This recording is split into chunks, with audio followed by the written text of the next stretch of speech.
কম সময়ের মধ্যে ইলিশ মাছের রেসিপিটা কি করে করছি চলো একটু দেখে নিই। আমি নিয়েছি এখানে খুব কম একটু গোটা জিরে, পোস্ত, কালো সর্ষে, সাদা সর্ষে আর দুটো শুকনো লঙ্কা নিয়েছি। এখানে নিয়েছি কালো জিরে, কয়েকটা কাঁচা লঙ্কা।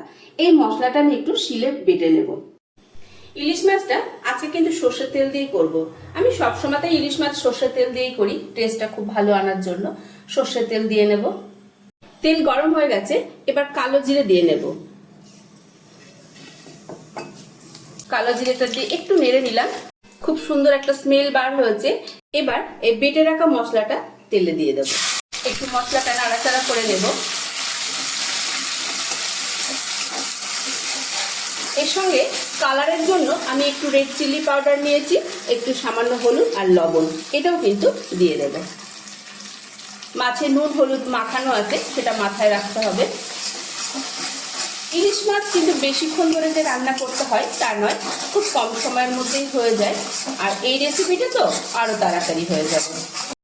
মশলার এই বাটিটা ধুয়ে একটু জল দিয়ে নেব। মশলাটা আরেকটু কষিয়ে নেব। মশলা থেকে তেল ছেড়ে দিয়েছে, এবার জল দিয়ে দেব। খুব বেশি জল দেব না।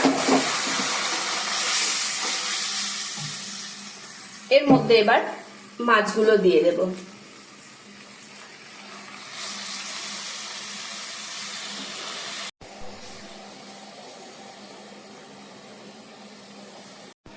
ওপরে চিড়ে রাখা কাঁচা লঙ্কা দিয়ে দেব।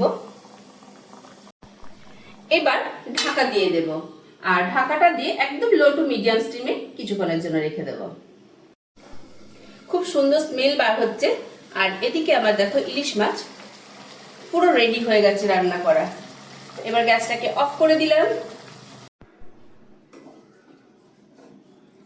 গরম গরম ভাতে এরকম ইলিশ মাছের রেসিপি যদি হয় তাহলে তো আর কিছুই লাগে না।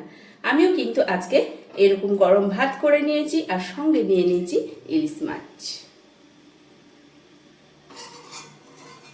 এই লঙ্কাটা না ভাতের সঙ্গে একটু ডলে নেব, দারুণ লাগবে খেতে। কম সময়ের মধ্যে এরকম ভাবে ইলিশ মাছের রেসিপিটা একদিন করে খেয়ে দেখবেন, ভীষণ ভালো লাগবে। আর এরকম রেসিপি যদি তোমাদের ভালো লেগে থাকে অবশ্যই একটা শেয়ার করে অন্য বন্ধুকে দেখার সুযোগ করে দেবে।